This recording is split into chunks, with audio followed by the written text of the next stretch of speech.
नमस्कार। स्वागत है आपका राजनीति के इस अखाड़े में। मेरा नाम अजय सेठिया है।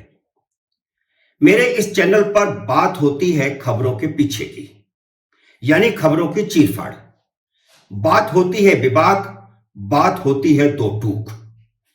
जो कहा जाएगा राष्ट्रहित में कहा जाएगा। तो मित्रों, लोकसभा चुनाव से पहले अब कुछ नया होने जा रहा है, कुछ ऐसा जिसकी आपने कल्पना भी नहीं की होगी। मोदी सरकार ने पिछले लोकसभा चुनाव के बाद दो बड़े काम किए हैं, अब तीसरे काम की बारी है। आपको अंदाज तो लग गया होगा।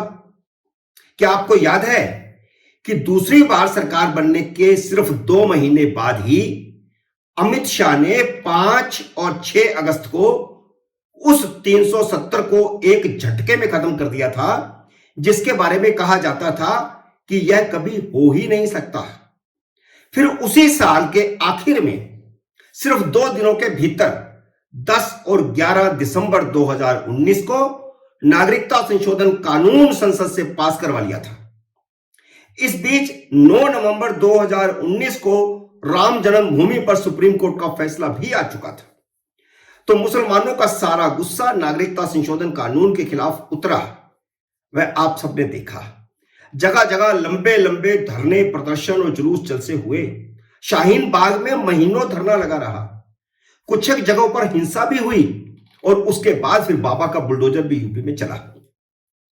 हालांकि यह कानून मुसलमानों के खिलाफ नहीं, बल्कि मुस्लिम देशों में सताए जा रहे हिंदुओं, सिखों, जैनियों, बौद्धों, ईसाइयों और पारसियों के मानवाधिकार की रक्षा के लिए था।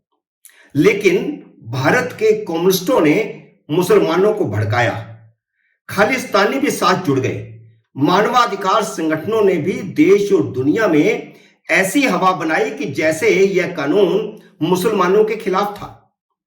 जबकि मोदी सरकार ने मुस्लिम देशों में सताए जा रहे गैर मुस्लिमों के मानवाधिकारों की रक्षा के लिए यह कानून लचीला किया था, ताकि वे भारत की नागरिकता ले सकें और अपने मानवाधिकारों की रक्षा कर सकें। मोदी सरकार के लिए यह लिटमस टेस्ट था कि वह अपने एजेंडे पर चलेगी या झुक जाएगी। लेकिन मोदी सरकार टस से मस नहीं हुई। हां, इतना जरूर हुआ कि 3-4 साल चुप करके बैठ गई।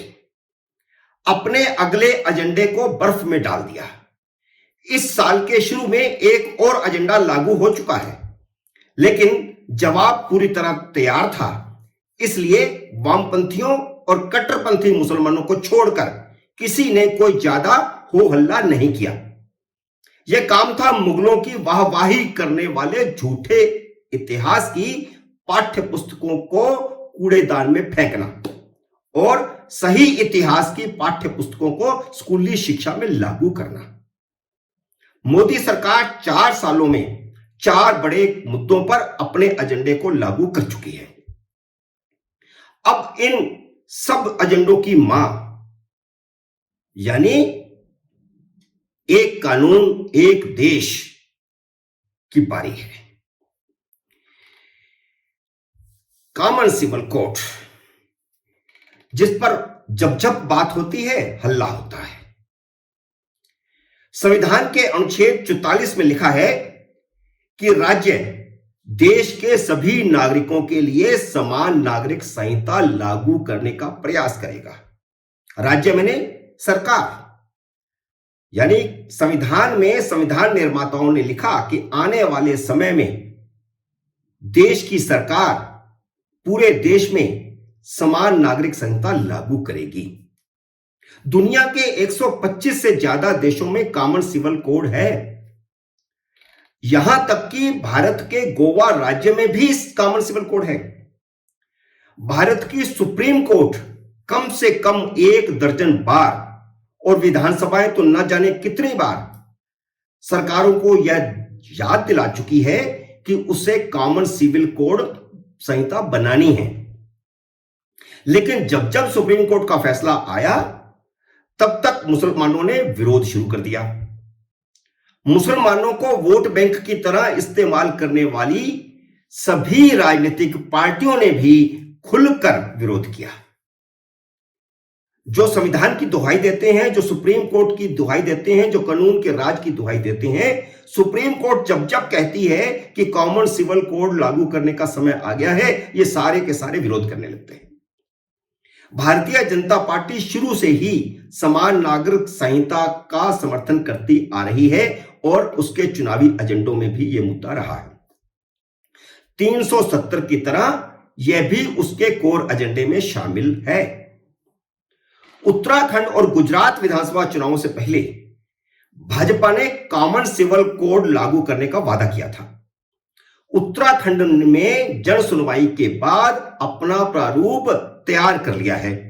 17 अप्रैल को एक उच्च स्तरीय बैठक हुई है जिसमें गृह मंत्री अमित शाह, विधि मंत्री किरण रिजिजू, अटॉर्नी जनरल तुषार मेहता और फिर लॉ मिनिस्ट्री और होम मिनिस्ट्री के कम से कम 1 दर्जन अधिकारी भी इस बैठक में मौजूद थे। बैठक का विषय यह था कि राज्यों में तो अलग अलग कॉमन सिविल कोड बन जाएगा, लेकिन मान लो कि उत्तराखंड में बन गया, लेकिन 2 मुस्लिम परिवार राजस्थान में जाकर के 9 साल की बच्ची की शादी कर देते हैं, तो वो कानून जो है टाइम फिक्स हो गया, उसका कोई फायदा नहीं है। इसलिए यह जरूरत अब महसूस की जाने लगी है कि पूरे देश में ही कॉमन सिविल कोड होना चाहिए। बैठक में एक आयोग बनाकर प्रारूप तैयार करने और फिर उस पर जनता की राय लेने का फार्मूला तय हुआ है, जैसा कि उत्तराखंड में किया गया है। उत्तराखंड में हजारों लोगों ने अपनी राय दी कि कॉमन सिविल कोड कहां कहां क्या क्या होना चाहिए, कैसा कैसा होना चाहिए, किस किस धारा में क्या क्या शामिल किया जाना चाहिए। संविधान निर्माताओं की 2 बातें ध्यान में आती हैं। पहली है 370 और दूसरी है समान नागरिक संहिता। इन दोनों के बारे में संविधान निर्माताओं ने साफ साफ लिखा था कि 1952 में लागू व्यवस्था टेम्परेरी है, यानी 370 को जल्द से जल्द हटाया जाएगा और धार्मिक आधार पर चल रही परंपराओं और उसके आधार पर चल रहे घर के बनाए हुए कानूनों को भी जल्द से जल्द विदा किया जाएगा। नेहरू सरकार ने दोनों ही मामलों में बेईमानी की। संविधान में समान नागरिक संहिता को लागू करने की प्रतिबद्धता के बावजूद उन्होंने बहुमत का नाजायज फायदा उठाकर 1956 में हिंदुओं के लिए तो हिंदू कोड बिल पास करवा दिया, जिसमें कई कानून बनाए गए जो सिर्फ हिंदुओं पर लागू होते हैं, लेकिन मुसलमानों, ईसाइयों, पारसियों को उनकी परंपराओं के अनुसार चलने के लिए खुली छूट दे दी गई कि वह अपनी परंपराओं के अनुसार काम करें, जो उनके धर्म ग्रंथ कहते हैं उसके अनुसार काम करें। नतीजा यह निकला कि हिंदू, सिख, जैन और बौद्ध अपनी 18 साल से कम उम्र की बेटियों की शादी नहीं कर सकते क्योंकि देश में कानून बन गया, लेकिन मुसलमानों, ईसाइयों, पारसियों पर यह कानून लागू नहीं होता।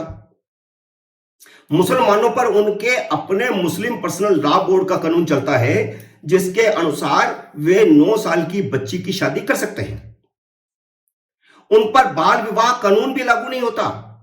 बाल विवाह निरोधक कानून अलग से बना है, वह भी उन पर लागू नहीं होता।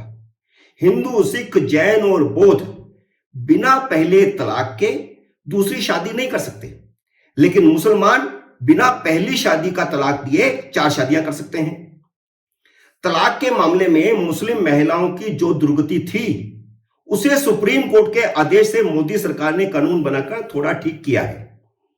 अब सनकी मुसलमान तलाक तलाक तलाक कह करके अपनी पत्नी को घर नहीं निकाल सकते, लेकिन अभी भी मुस्लिम औरतों की दुर्गति करने वाले हलाला जैसे मुस्लिम कानून लागू हैं। इसी तरह देश में बच्चा गोद लेने का कानून बना हुआ है, लेकिन मुस्लिम पर्सनल लॉ बोर्ड मुसलमानों को बच्चा गोद लेने के अधिकार नहीं देता, क्योंकि मुसलमानों में ऐसा नहीं है, इस्लाम ऐसा नहीं कहता है। तो इसे भी सुप्रीम कोर्ट ने थोड़ा ठीक किया है। 2014 में सुप्रीम कोर्ट ने अपने एक फैसले में कहा है कि जब तक अनुच्छेद 44 के अनुसार देश में कॉमन सिविल कोड लागू नहीं होता, तब तक देश के कानून सब पर लागू होंगे। एक रास्ता खुला है, लेकिन यह रास्ता सब पर लागू नहीं हो पा रहा है। इस तरह तलाक और बच्चा गोद लेने का अधिकार सुप्रीम कोर्ट के हस्तक्षेप से मुसलमानों पर लागू हुए हैं, लेकिन मुस्लिम पर्सनल लॉ बोर्ड इनको अच्छे से लागू नहीं करने देता। इसी तरह जमीन के बंटवारे का मामला है। इस तरह के कई उदाहरण हैं कि पति के मर जाने पर पत्नी को पूरी संपत्ति का पूरा अधिकार नहीं मिलता है, पति के भाइयों को देना पड़ता है, जबकि भले ही सारी संपत्ति उसने खुद ने खरीदी हो, लेकिन उसके भाइयों का भी उसमें हिस्सा होता है। यह इस्लामिक कानून है। मुस्लिम संपत्ति का यह उदाहरण है। कई तरह के उदाहरण हैं जिसमें विधवा को उसके संपत्ति में पूरा अधिकार नहीं दिया गया। कॉमन सिविल कोड पर हंगामा तो बहुत होगा। अब तक का सबसे बड़ा हंगामा होगा। नागरिकता संशोधन कानून और कृषि कानूनों से भी ज्यादा बड़ा हंगामा होगा, क्योंकि देवबंद पहले ही कॉमन सिविल कोड के खिलाफ प्रस्ताव पास कर चुका है।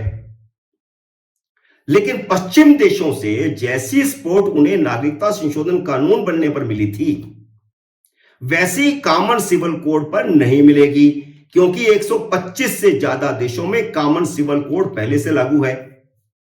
हां, मुस्लिम देशों से उन्हें पूरा सपोर्ट मिलेगा, 100% मिलेगा। भारत के कानून का विरोध भी होगा। इवन ड्राफ्ट जब बनेगा तो उसका विरोध भी होगा मुस्लिम देशों से। विपक्ष को भी पता है कि हिंदू वोट बैंक का समर्थन हासिल करने के लिए भारतीय जनता पार्टी यह मास्टर स्ट्रोक उठाने वाली है। यह भारतीय जनता पार्टी का मास्टर स्ट्रोक होगा 2024 के चुनाव से पहले। इसकी काट के लिए विपक्ष ने भी अपना एजेंडा पहले से ही चल दिया है। विपक्ष ने जातीय आधार पर जनगणना की मांग को आगे बढ़ाना शुरू कर दिया है, ताकि भाजपा अगर समान नागरिक संहिता के नाम पर हिंदुओं को एकजुट करना चाहती है तो जातीय गणना के नाम पर उसमें फूट डाली जा सके। जातीय जनगणना का विरोध करती आ रही कांग्रेस ने भी प्रधानमंत्री को चिट्ठी लिखकर जाति आधारित जनगणना करवाने की मांग की है। मित्रों, बहुत बड़ा उलटफेर होने वाला है। राजनीति में बहुत बड़ा बवाल खड़ा होने वाला है लोकसभा चुनाव से पहले। आज के मेरे इस वीडियो को उम्मीद है आप पसंद करेंगे। इसे लाइक और शेयर कीजिए, और अगर आपने मेरे YouTube चैनल को सब्सक्राइब नहीं किया है तो कृपया सब्सक्राइब कीजिए और घंटी का बटन भी दबाइए, ताकि जैसे ही मेरा नया वीडियो आए आपको सूचना आए। मेरे नए वीडियो का करिए इंतजार। तब तक नमस्कार।